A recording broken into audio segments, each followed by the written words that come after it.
একটা প্রশ্ন ছিল দাদা। বলুন।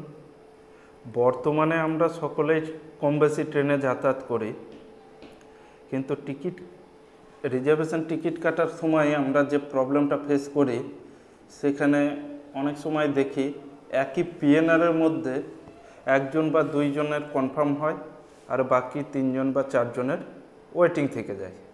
সেই ক্ষেত্রে আমি কি ওয়েটিং টিকিট নিয়ে ট্রেনে ট্রাভেল করতে পারবো? খুব গুরুত্বপূর্ণ একটা প্রশ্ন করেছেন।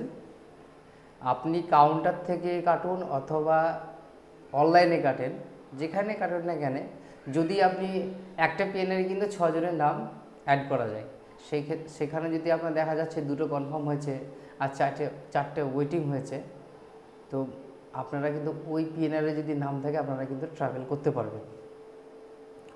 ওই সেম কম্পার্টমেন্টে না জেনারেল কম্পার্টমেন্টে? না, জেনারেল না, সেম কম্পার্টমেন্টে আপনারা ট্রাভেল করতে পারবেন। কারণ 4টে যেহেতু কনফার্ম আছে কিংবা 2টো কনফার্ম আছে, 4টে ওয়েটিং আছে, তো এই জন্য রেল আপনার অটোমেটিক কিন্তু ক্যান্সেল করবে না।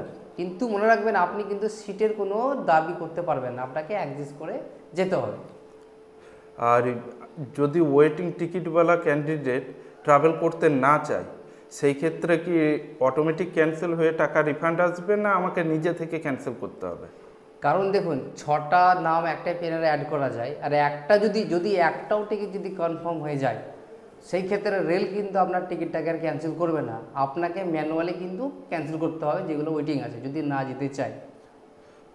আর এর জন্য আমাকে কাউন্টার থেকে ট্রাভেলের দিন কোনো এক্সট্রা টিকিট কাটারও প্রয়োজন? না, কখনো না। আপনাকে কাউন্টার থেকে কোনো টিকিট সংগ্রহ করতে হবে না এবং টিটিকেও কোনো আপনাকে কিছু দিতে হবে না, পেনাল্টিও দিতে হবে না।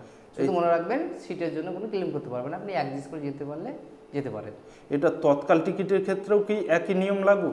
না, তৎকালের ক্ষেত্রে দেখুন, তৎকালের ক্ষেত্রেও যদি আপনার হ্যাঁ, তৎকালে আপনি যেতে পারেন, ওয়েটিং নিয়ে আপনি যেতে পারেন, যদি কাউন্টার টিকিট হয়। অনলাইন হলে কিন্তু আপনি ট্রাভেল করতে পারবেন না। অনলাইন কিন্তু আপনি ট্রাভেল করতে পারবেন। তৎকাল যদি আপনার কনফার্ম নাও হয়, সেক্ষেত্রে আপনি তৎকাল টিকিটে যেতেই পারেন, কিন্তু সিটের কোনো যে কী বললাম, ক্লেম করতে পারবেন না। যে কোনো জায়গায় ফাঁকা থাকলে অথবা টিটিকে রিকোয়েস্ট করে আপনাকে যেতে হবে। আশা করি আপনার প্রশ্নের উত্তর পেয়েছেন আপনি। হ্যাঁ, পেয়েছি। থ্যাংক ইউ দাদা। তো আমি বলবো, বেশি বেশি করে আপনারা ভিডিওটিকে শেয়ার করবেন, চ্যানেলটি ভালো লাগলে ফলো করবেন এবং আরও লোককে জানার সুযোগ করে দেবেন। তো এই ছিল ইনফরমেশন ভিডিও। আপনাদের যদি ভালো লাগে অবশ্যই কমেন্ট, শেয়ার, লাইক করবেন। আর পরবর্তী ভিডিওতে আপনাদের সঙ্গে আবার দেখা হবে। ধন্যবাদ।